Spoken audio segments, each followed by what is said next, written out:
Bonsoir Paul François, vous êtes à l'origine de cette association Phytovictimes pour soutenir les agriculteurs malades, mais le sujet des pesticides est encore difficile.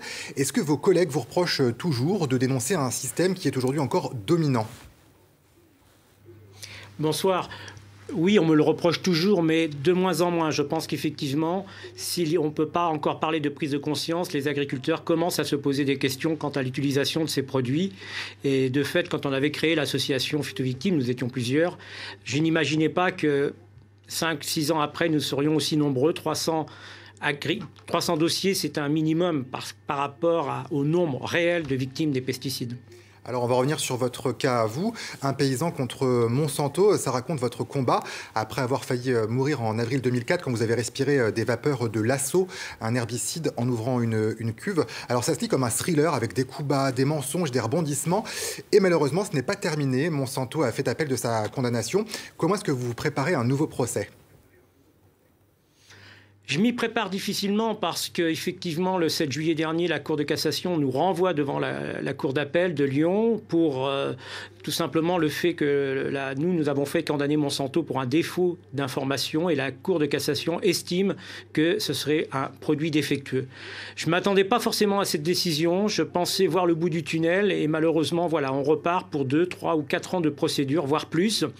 Moralement, c'est très difficile. Au moment où j'ai appris cette décision, j'étais à l'hôpital. Suite à mon intoxication, j'ai passé encore plusieurs semaines à l'hôpital. Et financièrement, Monsanto a des moyens colossaux. Et moi, personnellement, je ne peux plus. Des gens m'ont aidé dans un premier temps, mais je ne peux pas me ruiner et amener ma famille à la faillite si je ne trouve pas des moyens pour me défendre. Justement, vous lancez un financement participatif pour pouvoir continuer la procédure ? Complètement. Je ne pensais pas être obligé de le faire un jour. Et nous avons, depuis 48 heures, lancé un fonds participatif qui est sur Internet, à Ouképal, faire condamner Monsanto. Et d'ailleurs, j'en profite pour remercier. Je suis très surpris. Au bout de 48 heures, il y a déjà beaucoup de donateurs. Ça montre que beaucoup de gens se sentent concernés par ce procès. Ce n'est pas que le mien. C'est le procès des multinationales qui... pour le profit, ont été capables d'empoisonner nous, agriculteurs, et peut-être les riverains et les consommateurs. Alors, parmi vos alliés, il y a Nicolas Hulot, aujourd'hui ministre de l'écologie. Il vous avait remis la Légion d'honneur en 2014. Lui aussi, il a été témoin des énormes pressions de la part de Monsanto. Il l'a redit cette semaine sur le plateau de C'est à vous sur France 5. On l'écoute. Il y a un moment, il faut qu'on arrête d'être naïf. Derrière ces firmes, et je vais parler avec prudence parce que, croyez-moi, on se sent tous menacés par ces firmes-là. Ils ont des moyens de pression que l'on subit les uns et les autres. Il faut quand même le savoir. Ces firmes-là ne sont puissantes que parce qu'on est faible. Voilà.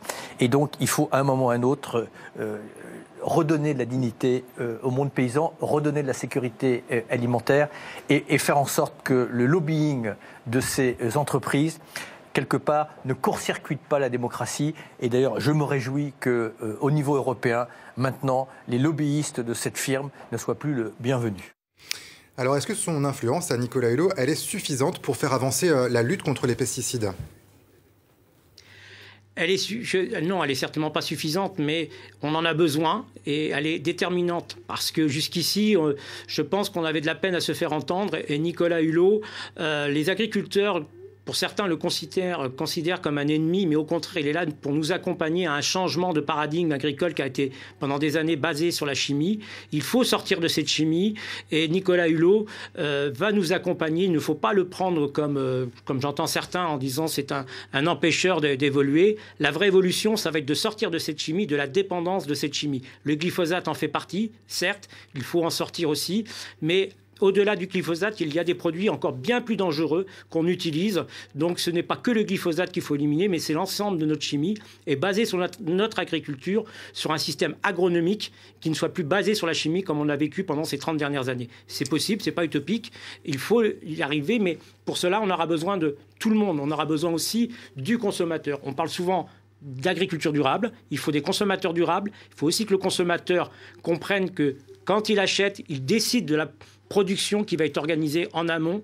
Donc, à nous tous de prendre cette décision et nous pouvons y arriver avec beaucoup de bon sens et c'est un devoir pour l'avenir des générations qui vont naître derrière nous. C'est extrêmement important.